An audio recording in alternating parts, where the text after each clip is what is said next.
Hey everyone, Warwick's here. Picking a main character. That's what we're going to talk about today. Picking a main character in World of Warcraft is one of the most important decisions that players make expansion to expansion.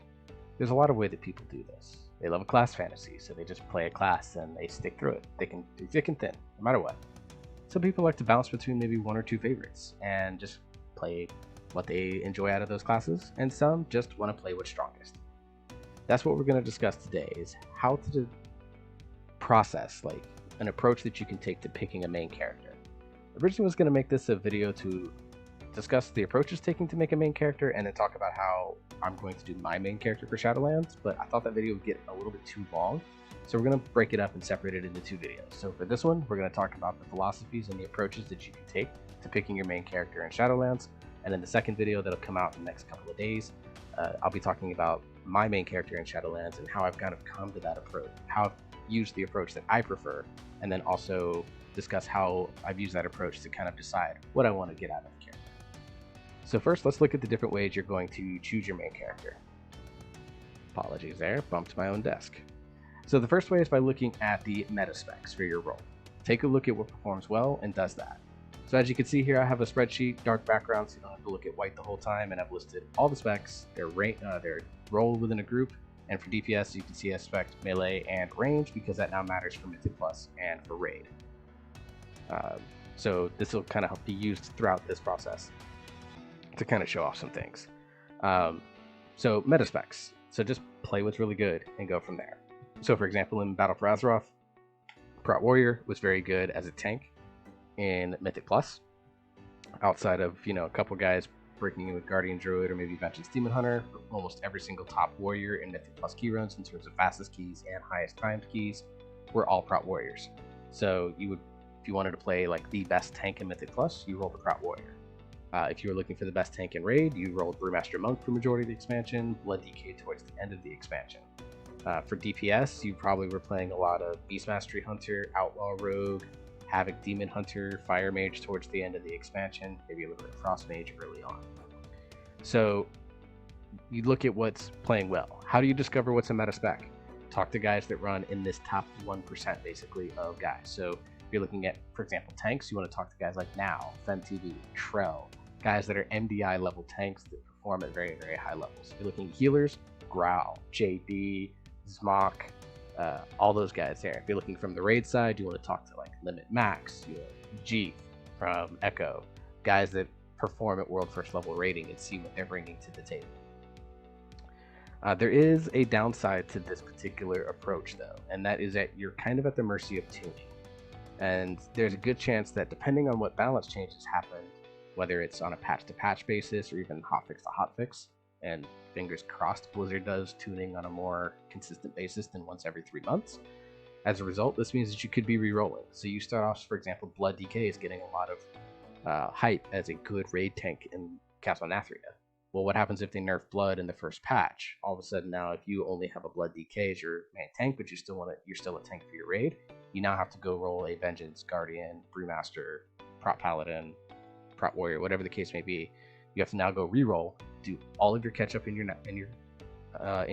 Covenant, do all of your Conduit grind again, do your Legendary grind again. So you're at the mercy of kind of like having to start over on a patch to patch cycle basis. So that's very difficult and can be very, very out of your control. This approach is actually popular amongst a lot of players. I don't fully understand why, but it is. This means you have to be willing to play any class, even if it's a class you don't find fun. For example, I'm not a huge fan of Warlock. All right, but if I were a ranged DPS and Warlock was, Affliction Lock is the best spec for raid, I play and I want to be the best spec for raid, then I'm playing Affliction Warlock, whether I like it or not. All right. That said, I find this approach is truly only useful for like 1 to 3% of the player base. In my view, the idea of meta is designed around content and an approach to the game that very few people actually achieve. If you want to push keys at the highest levels, you're talking the 28s, 29s, 30s, 31s that we've seen late in Battle for Azeroth, or you're in World First or even Hall of Fame level rating, then yeah, metas are going to be important for you because you're looking to get every single inch out of the game production-wise so that you can be there first. That said, a majority of the WoW player base isn't in that level. We're talking 97 to 99% of the player base isn't doing that. And so the idea of having to play meta specs is insane to me. And like, you can do any content that you want. A holy priest can do 15 skis. You know, a Windwalker monk can be a mythic raider. Like, these are specs that can perform in there. There are outliers, of course. Sub-rogue and BFA is a big one that stands out for that. But for the most part, I actually prefer someone that is a dedicated survival hunter, dedicated feral druid, enhancement shaman, as I'm going to have in my group next expansion.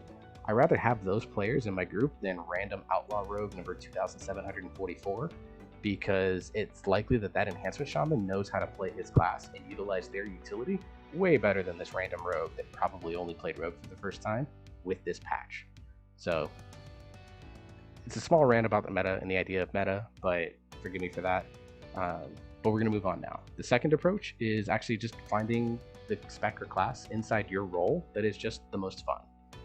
Remember, you're going to be playing this class for potentially up to 2+ years. You're going to have them really geared out. You're going to play them the most, and hopefully you find that's where you're contributing the most to your Mythic Plus or your raid teams.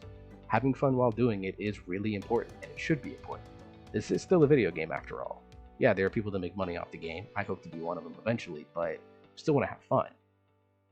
Right, for this approach, I do recommend finding a class so that you find at least 2 specs of that you have fun with. Being a one-trick is really good. I'd be a one-trick Demonology Warlock, for example. I don't like Affliction. I'm not a big fan of Destruction. I wouldn't find myself having fun long-term with it. So for me, something like Blood Tank with Frost and Unholy, both are specs that I find interesting. Or, you know, you look at Hunter, Marksmanship, and Survival, both interest me. So try to find that. This works for both tanks and healers as well, even though you tend to be more defined in your role. I would still recommend for tank and healer players that you find a DPS or an off spec to your chosen class that you still find fun.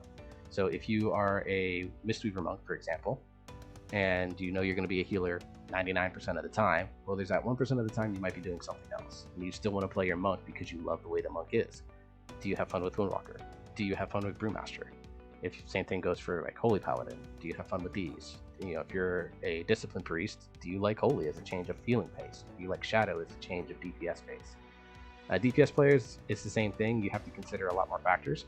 The other thing with DPS players is that if you like both melee and ranged, but don't have a preference generally one way to the other, maybe you pick the classes that can do both. So you're looking at Druid with Balance and Feral, Hunter with Survival and Marksmanship Beast Mastery, and then Enhancement Elemental for Shaman. Yeah, that potentially limits your class choices a bit, but if you don't really care, why not? Does this approach mean that you kind of have to play all the classes to find out what you do find the most fun? Yeah, it does. But what happens if you find a class that, even if you're not sure of it immediately, it turns out to be really, really fun and you find it really engaging? I struggled with Monk early on in Battle for Azeroth, and then I gave it a real shot in 8.3, and I discovered not only did I really enjoy Brewmaster and Mistweaver, but I really, really liked Windwalker, way more than I ever expected. Now, does this mean I'm going to be a Windwalker monk main? Nope, I'm still a tank player, so I'd be playing Brewmaster most of the time, and honestly, I'd probably play Mistweaver before I played Windwalker, more like a second. But I know that if I need to go into an off role, say my guild recruits tanks, and they want a tank, I don't mind being a DPS if that's the role that we need. So I'll be a Windwalker.